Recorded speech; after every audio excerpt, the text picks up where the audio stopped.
दोस्तों, क्या कभी आपने सोचा है अगर पृथ्वी के सारे मच्छर मार दिए जाए तो क्या होगा।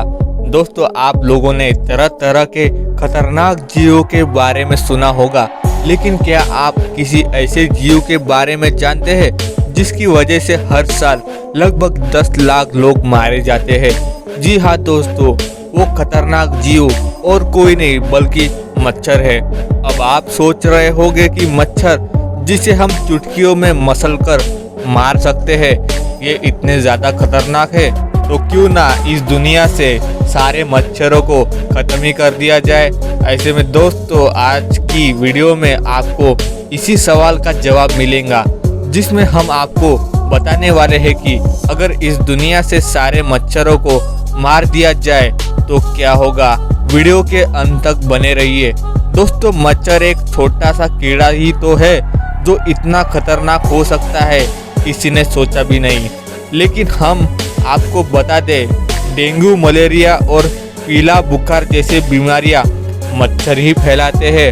दोस्तों, जिन्हें कोई भयानक बीमारी हो वो आपको काट कर अपने शरीर की लार आप तक पहुंचा देते हैं, और जब मच्छर की लार आपके शरीर में पहुंच जाती है तो वो वायरस और बैक्टीरिया का रूप ले लेती है, जिससे आपको तरह तरह की बीमारियां होना शुरू हो जाती है। और दोस्तों, सिर्फ मनुष्य ही नहीं बल्कि जानवर और खेतों के मवेशियों तक मच्छर पहुंचकर उन्हें भी नुकसान पहुंचाते हैं, और इनका एक बार काटना ही उनके लिए जानलेवा साबित हो सकता है। और दोस्तों, काटना तो ठीक है, लेकिन जब मच्छर शरीर में बैठकर अजीब तरह की आवाज़ निकालते हैं तो उससे काफ़ी उलझन पैदा हो जाती है।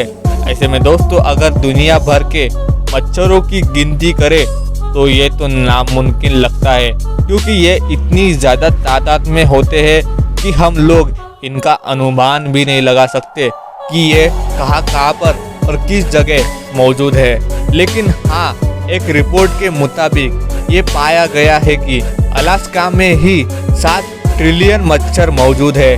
जी हाँ दोस्तों, अलास्का एक ऐसी जगह है जो बहुत ठंडी मानी जाती है, लेकिन ग्लोबल वार्मिंग और वहाँ सागरों का तापमान बढ़ने की वजह से मच्छर ऐसी जगहों में भी रह सकते हैं। अब आप खुद ही सोचिए कि इतने ठंडी जगह पर मच्छर अपना कब्जा जमा सकते हैं, तो नॉर्मल तापमान में तो ये अपना आतंक मचा देते होंगे। ऐसे में दोस्तों, ये सवाल आता है कि वो कौन से तरीके हैं जिनसे हम इतने ज़्यादा आबादी वाले मच्छरों से पीछा छुड़ा सकते हैं। तो दोस्तों, सबसे पहले तो हम आपको बता दें, चमगादड़ बिना किसी खतरे के मच्छरों को खाते हैं, और एक चमगादड़ 1 घंटे में करीब 600 मच्छर खा सकता है। इसलिए अगर हमारे पास अच्छी खासी संख्या में चमगादड़ होंगे तो वो विश्व भर के मच्छरों को ख़त्म कर सकते हैं। लेकिन दोस्तों, मच्छरों को तो चमगादड़ खा लेंगे, लेकिन चमगादड़ की बढ़ी हुई संख्या से कैसे निपटेंगे। इसलिए ये आइडिया तो काम नहीं करेगा। इसलिए दोस्तों, हमें अनुवांछित रूप से बदले हुए मच्छरों को छोड़ने की ज़रूरत होगी, जो ना ही काटते हैं और ना ही उपजाऊ मच्छरों को पैदा करते हैं। यानी कि इनके द्वारा पैदा किए गए मच्छर बड़े होते होते अपने आप ही मर जाते हैं।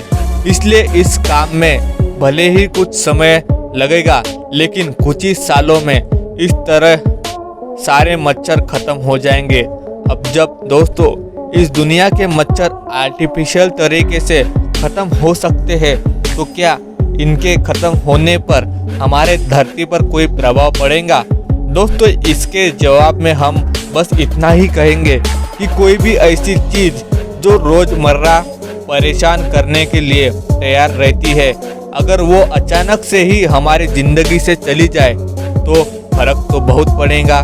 सबसे पहला फ़र्क तो ये पड़ेगा कि ये भी एक लाइफ साइकिल का हिस्सा है, क्योंकि बहुत से कीड़े मकोड़े और जानवर मच्छरों को खाकर अपना पेट भरते हैं। लेकिन ऐसा नहीं है कि वो सिर्फ मच्छरों को ही खाते हैं। अगर मच्छर ख़त्म हो जाएंगे तो उनके पास और भी जीव है खाने के लिए, लेकिन फिर वो दूसरे जीवों को ज़्यादा खाना शुरू कर देंगे। ऐसे में उन जीवों की प्रजाति को काफ़ी ज़्यादा खतरा है।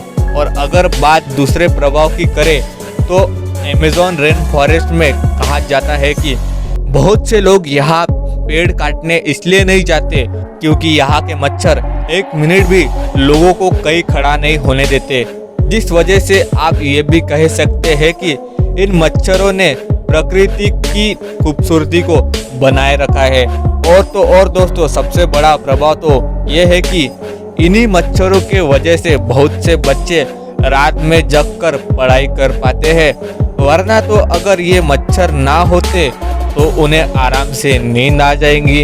वैसे क्या आपकी मच्छरों के वजह से नींद हराम हुई है? हमें कमेंट में बताना। और इसी तरह के फैक्ट्स वीडियो देखने के लिए हमारे चैनल फैक्ट ट्यूब यूनिवर्स को सब्सक्राइब करना बिल्कुल ना भूलें। हम फिर मिलेंगे नए वीडियो में।